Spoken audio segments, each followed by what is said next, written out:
Sa sandaling lumabas ang mga baging ng Snowgrass King mula sa mga kamay ni Lin Moyo, bigla silang nagsimulang mabasag sa hindi mabilang na mga piraso. Habang pinapanood ang mga baging na gumuguho, tinitigan niya ang mga ito ng may pagkagulat at bulong, na babasag ito. Ang enerhiyang inilabas ng mga baging ay mabilis na kumawala patungo sa langit. At matapos maramdaman ang kapangyarihang nakapaloob dito, nagsalita siya ng may seryosong tono, walang pag-aalinlangan. Ang kapangyarihang nalikha sa sandaling iyon ay isang batas. Isang batas na may kaugnayan sa buhay. Makalipas ang ilang sandali, napuno ng pagkalito ang kanyang mga mata, hindi maintindihan kung ano ang nangyari, naisip niya nang hindi makapaniwala, bilang Immortal Saint King, paano ko magagawang gisingin ang batas ng buhay, matapos magnilay-nilay saglit, nag-teleport siya palabas ng dungeon at tahimik na bulong, sa susunod na magkaroon ako ng pagkakataon. Tatanungin ko si Antares tungkol dito. Sa sandaling lumabas siya mula sa portal, direktang nag-teleport siya patungo sa bakuran ni Bai. Nakaupo ng tahimik si Meng sa isang silya doon, pagdating ni Lin Moyo, agad niyang sinabi ng may seryosong tono, "Mga guro, may natutunan akong mga sinaunang lihim." Pagkarinig nito, hiniling sa kanya ng kanyang mga guro na ipaliwanag ang lahat ng kanyang natuklasan kamakailan. Sa sandaling iyon, ang tatlo niyang guro ay naroroon. At matapos pakinggan ang kanyang paliwanag, ang kanilang mga ekspresyon ay naging lubhang seryoso. Bahagyang kumunat ang noo ni Bai at nagtanong, "Ibig mong sabihin na sa kabila ng mundo ng tao, may mas malalawak pang mga mundo?" Naging seryoso rin si Meng at sinabi, "At sa loob ng malawak na dagat na yon, may libu-libong mga isla gaya ng Abyss World." Pagkatapos ay ngumiti ng mapait si Bai at sinabi, "Akala ko noong makapag-breakthrough ako sa level 96, malapit na ako sa dulo ng daan. Sino ang mag-aakala na kahit ang transcendent gods ay nasa simula pa lamang?" Si Meng ay nagpakita rin ng mahinang ngiti at sinabi, "Kahit ilang mundo pa ang umiiral sa labas, basta't ako mismo ay malakas, ano ang pagkakaiba?" Habang nagsasalita siya, ang tatlong nakatatanda ay sabay na tumawa at may kumpiyansang nagpahayag, "Tama yan, gagawin nating pinuno ng daang daigdig ang lahi ng tao. Ipapaamo natin ang lahat ng lahi sa harap ng sangkatauhan." Pagkatapos, kinuha ni Lin Moyo ang Snowgrass King mula sa kanyang inventory. Sa sandaling lumitaw ang kayamanan, agad na tumalon si Meng mula sa kanyang silya. Naramdaman ng siksik na siglang nagmumula rito, tinitigan niya ng may pagkagulat ang Snowgrass King at napabulalas, "Ito ang clan Snowgrass King na ibinigay sa iyo ng clan god.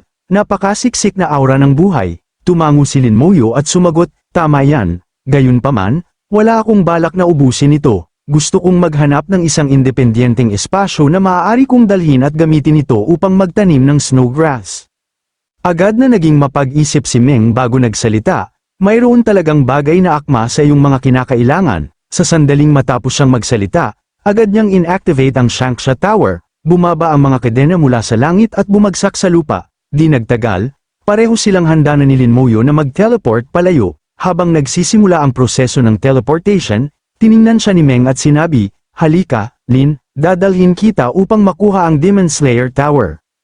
Pagkarinig ng mga salitang yon, bahagyang nagulat si Lin Moyo.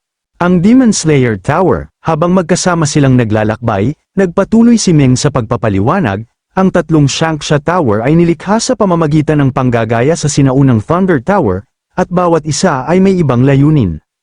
Ang Trial Tower ay maaaring lumikha ng walang katapusang mga espasyo at simulation. Ang Shanxia Tower ay nagtataglay ng mga kakayahan sa teleportation at maaari ring mag-deploy ng mga formation, samantalang ang Demon Slayer Tower ay dalubhasa sa opensa at nagtataglay ng pinakamalakas na mapanirang kapangyarihan sa tatlong tore. Samantala, dinala na siya ni Meng patungo sa Fortress Sham. Sa daan, nagpatuloy siya, bawat tore ay nagtataglay ng function na iyong hinahanap.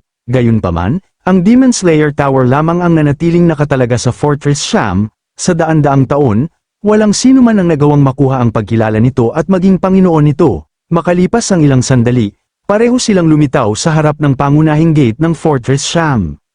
Matapos siyang dalhin doon, tiningnan siya ni Meng ng may seryosong tingin at sinabi, "Sana'y mapasuko mo ito." Matatag na tumango si Lin Moyo at sumagot, "Gagawin ko ang aking makakaya."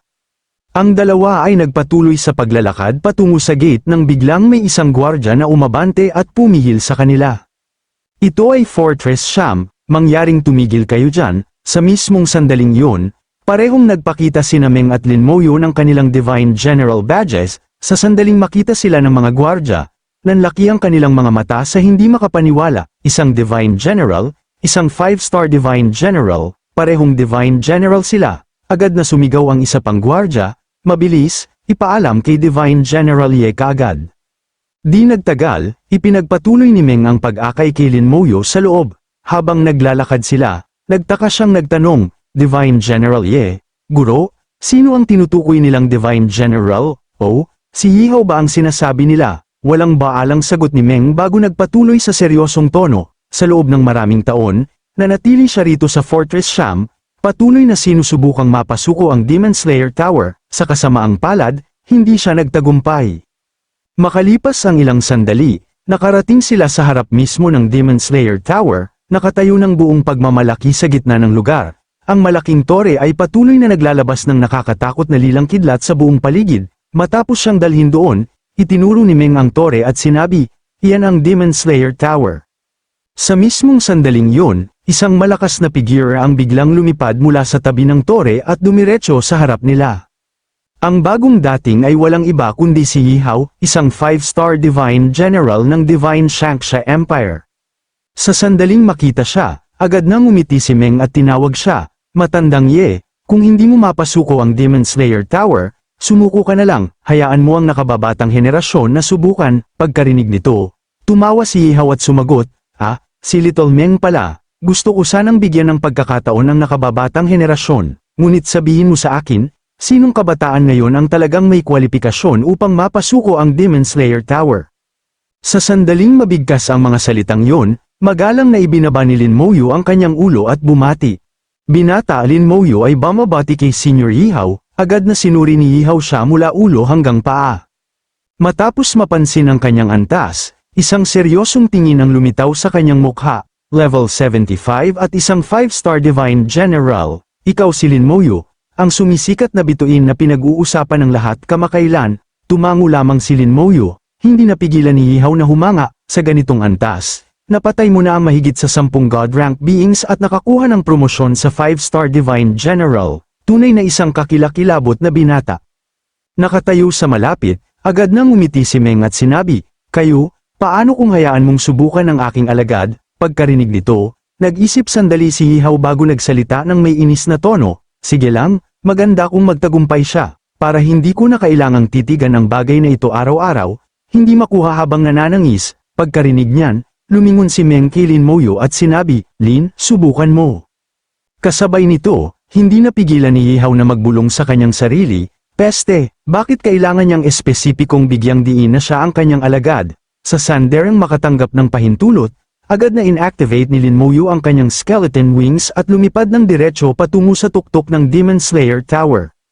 Habang si Lin Moyo ay papunta sa tore, ang dalawang nakatatanda sa ibaba ay tahimik na nanunood sa kanya, nanatiling nakatutok si Yihaw sa kanya at sinabi, Little Meng, tumanggap ka talaga ng isang mahusay na alagad, tiningnan ko na siya dati, ang batang ito ay talagang isang henyo na hindi katulad ng anumang lumitaw sa libong taong kasaysayan ng lahi ng tao. Pagkarinig ng papuring yun, nagpakita si Meng ng mahinang ngiti at sumagot, tama yan, sana lamang ay magtagumpay siya. Samantala, dumating na si Lin Moyo sa Demon Slayer Tower.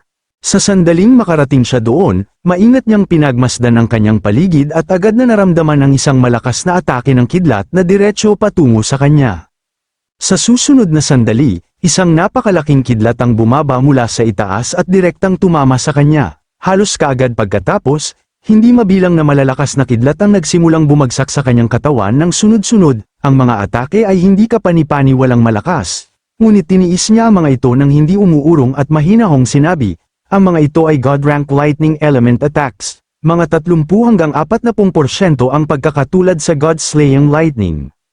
Habang pinapanood ang tore na naglalabas ng ganitong nakakatakot na kapangyarihan, naging seryoso ang ekspresyon ni Yihaw at sinabi, ang Demon Slayer Tower ay nagsimula ng gumamit ng God rank lightning attacks, ngunit kaya pa rin ang batang yun na tiisin ang mga ito. Nakatayo sa tabi niya, walang baalang sumagot si Meng, huwag kang masyadong mag-alala, ito ay simula pa lamang.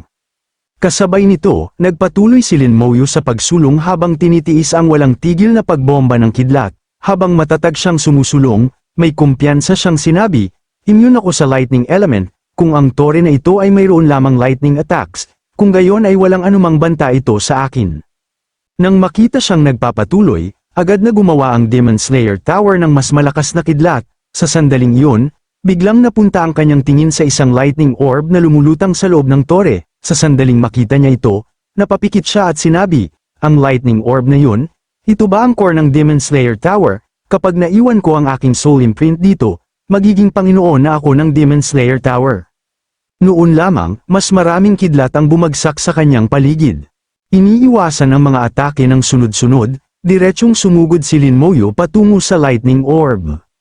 Walang alinlangan, iniunat niya ang kanyang kamay at mahigpit na hinawakan ito. Sa sandaling mapunta ang orb sa kanyang kamay, pumutok ito ng mas marahas na kidlat kaysa noon. Kasabay nito, nagsimula itong lumaban ng desperado, sinusubukang makawala mula sa kanyang pagkakahawak. Habang pinapanood itong lumaban ng buong lakas, mahinahong sinabi ni Lin Moyo, "Tumigil ka na sa paglaban, hindi ka makakatakas."